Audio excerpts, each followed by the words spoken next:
Hello everyone and welcome to my first Minecraft video.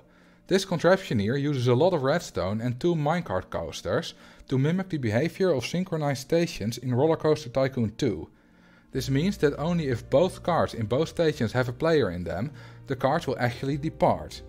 I can't do this on my own since you need two players, so that guy in the suit that you see over there is my brother Peter and he's going to help me out with this. Hey guys, I can't wait to ride this minecart coaster one. So, you can see two paths here. One with dark brown spruce fences, which is the queue line, and one with red acacia fences, which is the exit path. Peter will now walk through his queue line and go into the minecart. Shortest queue ever. As you can see, he is not departing the station because, well, I'm not in my part yet. So, that's what I'm going to do now. I'm going to enter my minecart, and after a short delay, we will depart the station. The coaster isn't very long or exciting, but that's not the point of this video. It's all about the synchronized stations. And when I exit my minecart, you can see that it gets automatically transported back to the queue line so that the next player can board the cart. And that's it for the first part of the demonstration. Thank you for helping me out with this, bro. What can I say? Minecart Coaster 1 was really good value. Sometimes it's possible that there are people queuing on one side, but there's no one queuing on the other side. And it would be a bit shitty if that person on one side couldn't ride it just because there's no one on the other side. I do have a solution for that. You can see these four buttons here and you should imagine that there's a ride operator standing right here. If there's someone in the cart on the left but no one on the right, he can push the button on the right and that will still activate the synchronization mechanism. Let me do an example. I'm a guy going to ride a roller coaster, going over the pressure plate, into the cart, and nothing happens, obviously. There's no one on the other side. Now if I now press that button, we will depart because it activates the synchronization mechanism, so now it's valid to depart. And then you have the problem that that minecart doesn't get transported back to the station. Well, that's what these two buttons are for. You simply press this button and the minecart gets transported back to the station. There are 5 different redstone circuits in this contraption. There's the red one, the blue one, the yellow one, the green one and the purple one, all the way at the back. Let's start with the blue one. If you stand on that pressure plate in the queue line, that piece of redstone will be activated and it sends a signal through these repeaters. These repeaters are here to give a little bit of delay so that you have some time to get into the minecart. Then the signal arrives at this circuit. What this circuit does is it transforms a pulse into a continuous signal. That signal then arrives at this AND gate.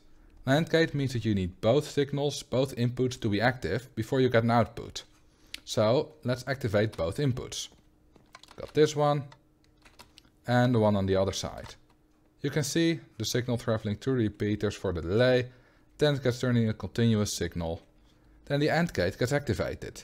That torch now deactivates this torch, which means that these torches, which were previously deactivated, are now active. What these torches do is they power the powered rail, so now the minecart can depart the station.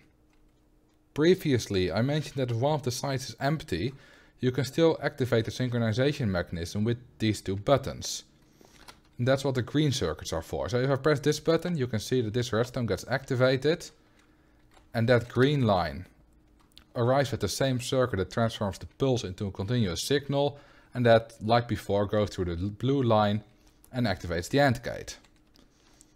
So if I now stand on this pressure plate, you can see that once again the powered rails, after a little bit of delay, will get activated.